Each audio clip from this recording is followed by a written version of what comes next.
Myself, Nimisha J. Patel, Assistant Professor in Electrical Department of Mahatma Gandhi Institute of Technical Education and Research Center, Navsari. I deliver a video lecture on Indian constitutions. Flow of contents. We learn chapter number 2, Historical Perspective of the Constitution of India. First is Introduction, Indian System of Administration, Indian Constitutional History, Regulating Act, Pitt's India Act, Charter Act, Government of India Act and Indian Council Act. First we see the introduction. The British company known as English East India Company came to India in 1600 AD as traders. The company has exclusive rights to trade in India. Exclusive right is a de facto non-tangible prerogative existing in law to perform an action or acquire a benefit and to permit or deny others the right to perform the same action or to acquire the same benefit. In the year 1765, the East India Company obtained Diwani rights over revenue and civil justice of Bengal, Bihar and Orissa. Based on the terms of the agreement, Alam granted the East India Company Diwani rights, or the right to collect taxes on behalf of the emperor from the eastern province of Bengal, Bihar, Orissa. These rights allow the company to collect revenue directly from the people of Bengal, Bihar and Orissa.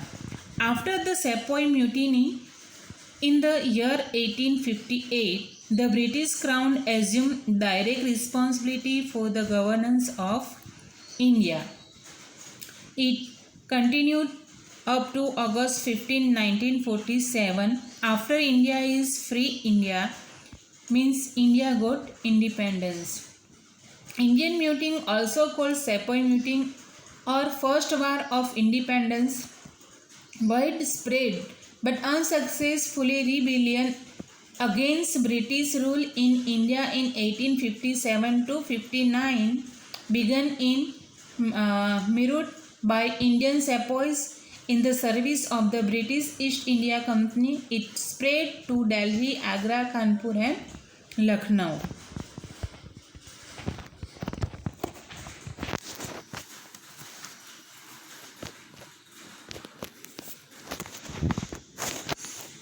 Indian system of administrations. Indian democracy is a parliamentary form of democracy where the executive is responsible to the parliament and the parliament has two houses. Upper houses is Rajya Sabha and lower houses is Lok Sabha. Also the type of governance is federal. That means there is a separate executive and legislature at center and state. We also have a self-governance at local government level. That means taluka level, gram panchayat. Okay. Let us see the historical background of the Indian Constitution and its development over the years.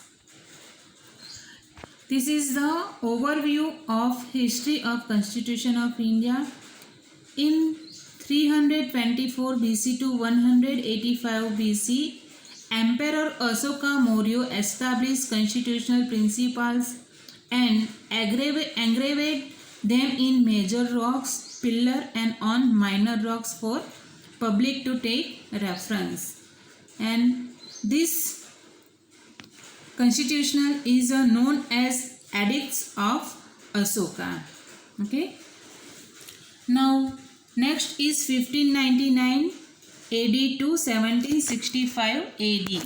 East India Company takes total administrative control by gaining right of taxation in Bengal after Battle of Plassey. We see this in previous lecture. Okay, means in 1765 East India Company takes total administrative control in India. Okay. 1765 AD to 1858 AD, East India Company takes total unified control over the whole of India from a single center in Calcutta. They make a single center in Calcutta for a total administrative control, but its rule ended with the revolt of 1857. Now 1858 to 1947. This period of the British Raj. British Raj was the time when the Constitution of India took shape. And in British Raj, the Constitution of India started to make. 1958 AD, finally, Constitution of India, created in independent India by its own free people, was adopted on 26 November 1949 and came into effect on 26 January 1950 as we know it and use it today. Okay. Now first is the edicts of Asoka. This period is 324 BC, 185 BC. The Edict of Asoka established constitutional principles for the 3rd century BC Maurya kings rule in ancient India. The edicts of Asoka are collection of 33 inscriptions on the pillars of Asoka, as well as builders and cave walls made by the Emperor Asoka of the Maurya dynasty. The pillars and edicts represent the first physical evidence of the Buddhist faith. The inscription assert Asoka's Buddhism and support his desire to spread the Dharma throughout his kingdom. In this inscription, Asoka refers to himself as a beloved servant of gods. The inscription revolved around a recurring themes: Asoka's conversion to Buddhism, his moral and religious precepts, and his spatial and animal welfare program. Now we see in pictures the 6 pillar in Brahmi sandstone, British, and it is available in British Museum. Now view of the Asoka pillar at Varanasi, and on this pillar Asoka engraved the Constitution principles. Okay. Next, East India Company, and this period is 1599 to 1765 AD.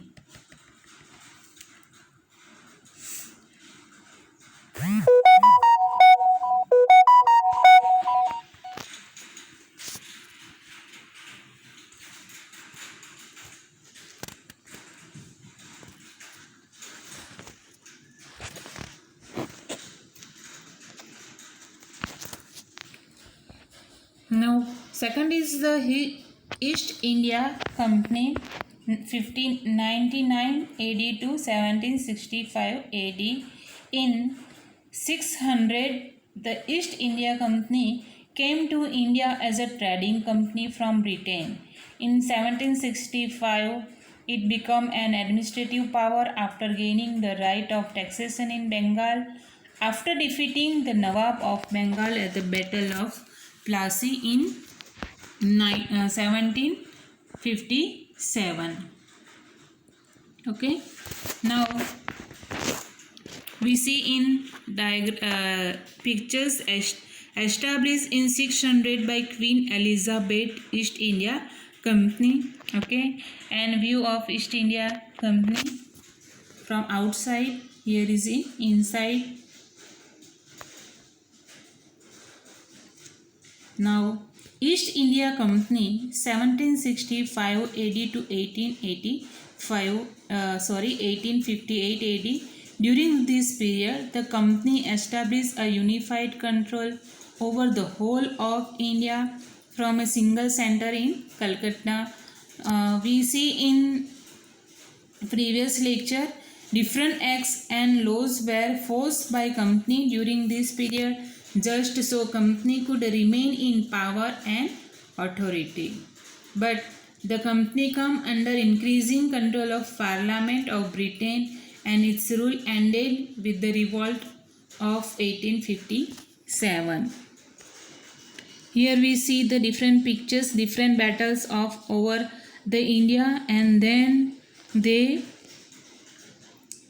established British Raj on India. Now first is Regulating Act. Regulating Act of 1773 was the first step taken by the British Parliament to control and regulate the affairs of the East India Company. It designated the Governor of Bengal, Fort William, as the Governor General of Bengal. The Warren Hastings became the first Governor General of Bengal, and Executive Council of the Governor General was established.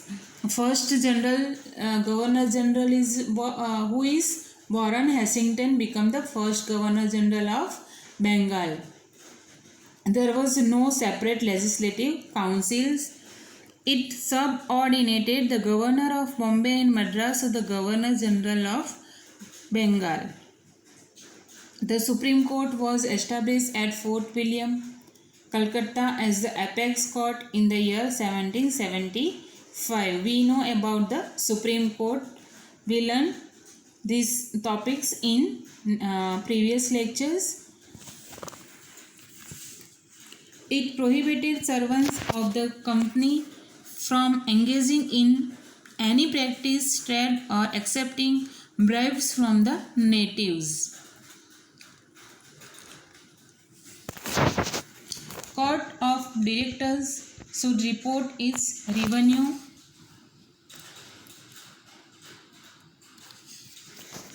Now next is Pitt's India Act of 1785. The commercial and political function of the company separated. The Court of Directors manage the commercial activities while the Board of Control manage political affairs. In East India Company established on British Raj on India, and then they divide in two separated part, political part and commercial part, and they manage. The Court of Directors manage the commercial activities while the Board of Council manage the political affairs. It has reduced the strength of the Governor General's councils of 3 members. It placed the Indian affairs under the direct control of the British government. The company's territories in India were called the British Possession in India. Governors' councils were established in Madras and Bombay. First, they established in only Bengal, and after that, governors' councils were established in Madras and Bombay. Now, Charter Act of 1813. The East India Company Act 1813, also known as the Charles Act 1813, was an act of the Parliament of the United Kingdom which renewed the charter issue to the British East India Company and continued the company's rule in India. The Act, Charter Act, is what is Act? They follow in United Kingdom, but Britishers now take this act in India.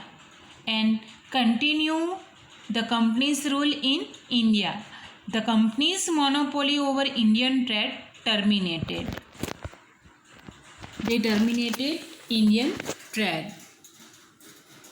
Now Charter Act Charter Act of 1833.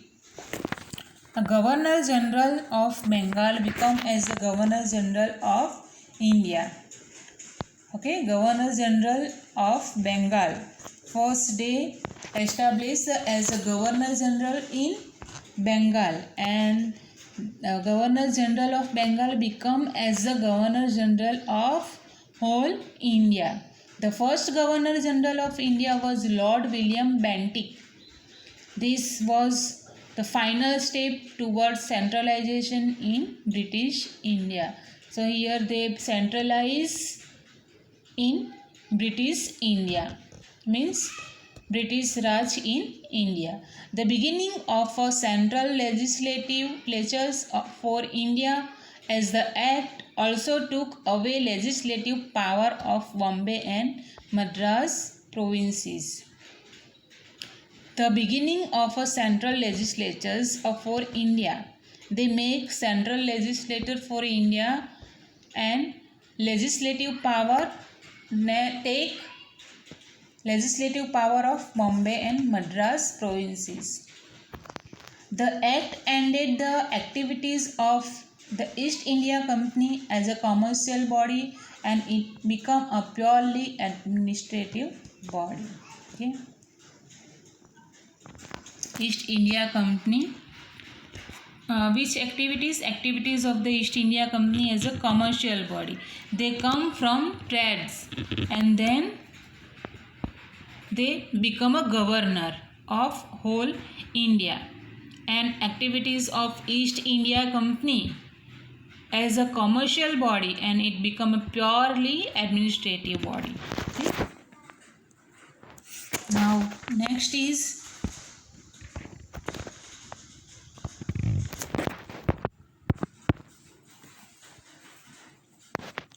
Charter Act of 1853.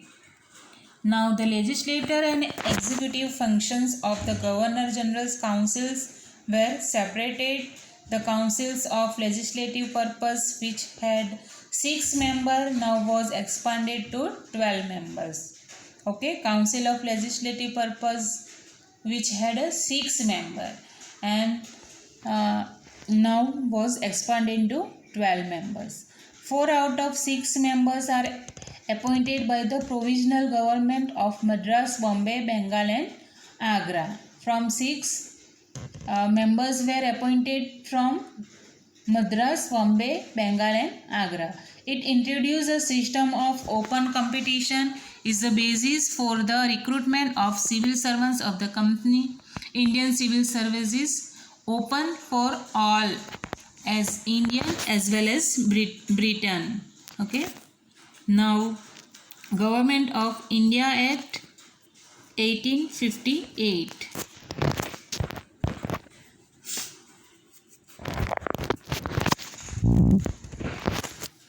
Now the rule of the company was replaced by the rule of the crown in India.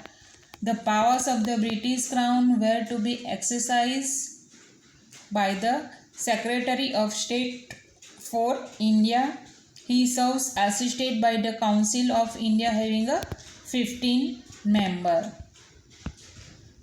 Secretary State of India exercise the power of the British crown, and he serves assisted by the Council of India having a 15 member. Council of India having 15 member, they assisted for the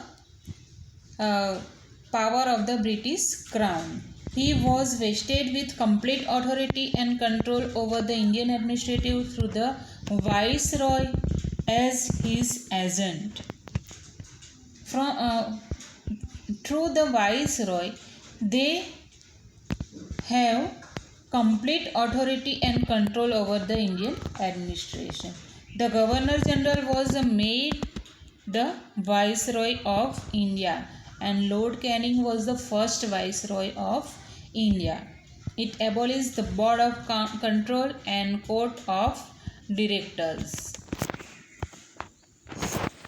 Now, Indian Council Act of 1861. It introduced for the first time Indian representation in the institution like Viceroys, Executive and Legislative Councils, and three Indians entered the Legislative Councils. First time they recruit the three Indians in Legislative Councils. Legislative councils were established in the center and provinces. It provided that the Viceroy's executive councils should have some Indians as the unofficial members while transacting the legislative business. Okay, it accorded statutory recognition to the portfolio system, initiated the process of decentralization by restoring the legislative powers to the Bombay and Madras provinces.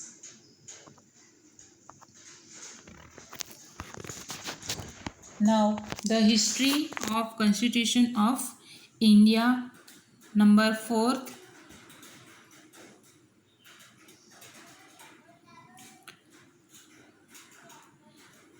We see the British Raj.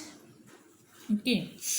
Now, this period of the British Raj was the time when the Constitution of India took the shape, main stage of its evolution were. The first is what is the Act for the Better the British government. It set up the office of the Secretary of State Member Government of India 1858. This we learned. This put India directly under the control of the British Parliament, who would be in charge of Indian government. In India, the Governor General working under the Secretary of State lead the administration. We learn this. Okay. And second is Indian Councils Act 1861. In 1861, it introduced for the first time Indian representation in the institution like Viceroys, Executive and Legislative Councils. Legislative councils were established in the center and provinces. Okay. A separate legislative councils was set up to assist the Governor General in making law. Indians could be appointed to the councils but only in the discretion of the Governor General.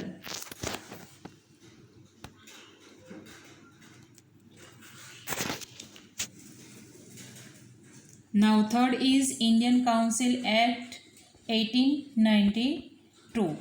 As a result of Indian demand, the size of the executive and legislative councils were increased. More Indians were appointed to these councils and the principles of election was introduced. Now introduce indirect elections, nominations, enlarge the size of the legislative councils, then enlarge the function of the legislative councils and give them the power of discussing the budget and addressing questions to the executive. Okay. Now, Indian Councils Act of 1909. This act is also known as the Morelli-Minto reforms. Elections, mainly indirect, were affirmed for all levels of society. The elected Indians were also enabled to debate budgetary and complementary matters and table resolutions. It changed the name of the Central Legislative Councils to the Imperial Legislative Councils. The member of the Central Legislative Council was increased to 60 from 16. Okay.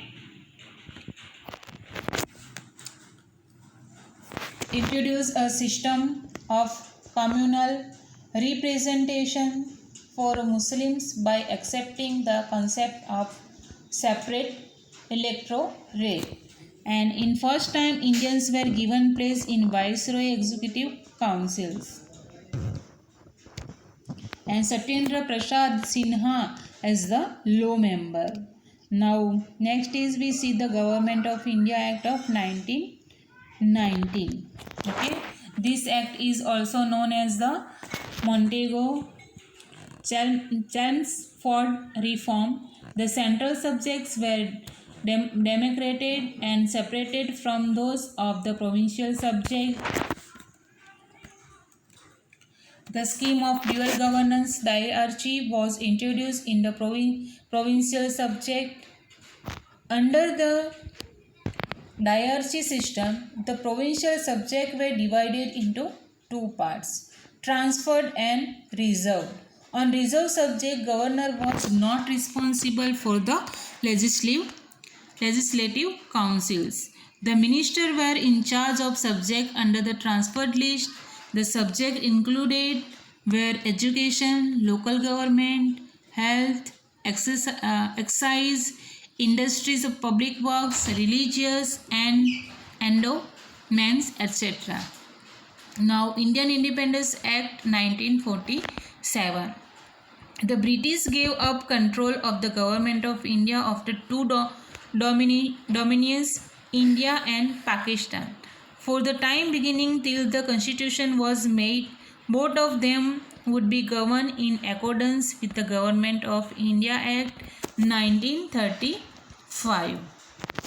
And 1935 Act is a very important act, and in this act provided the establishment of an all India federation consisting of the provinces and the princely state as units, though the envisaged federation never came into being.